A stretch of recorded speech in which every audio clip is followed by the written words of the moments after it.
Biyernes. Ayun, kakauwi ko lang ng bahay namin. Tapos pag uwi ko, alam niyo po ba yung inabutan ko? O pamilya ko, puro parcel. Kahit saan ako tumingin may parcel. Hindi ko alam kung para saan to. Tingnan, panoorin nyo. Ayan o. Isa. Dalawa. Tatlo. Kung ano-ano yan. Kung ano-ano yan o. Tatlo yan o. Tapos meron pa rito o. Mga pasaway, mga nakatago-tago pa o. Pangkasalata to. Sino kakasal? Ito pa o. Lastik na to mga to. Puro parcel. Saan kaya to kumukuha ng mga kaperahan? Sino mo order nito? Si Mami.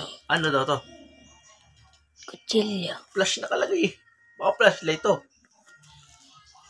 Kutsilyo na to? Para saan gagamitin? Hindi ko alam. Lastik na yan naman. Baka gagamitin ito patuli. Hala. Kaya to.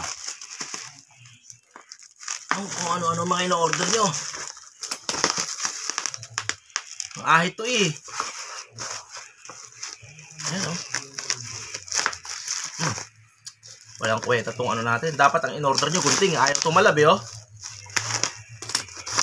Kinakalit ako.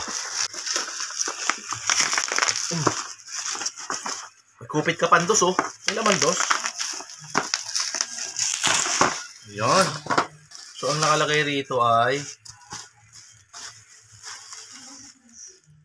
kutsilyo 6 na piraso. Plastic man to.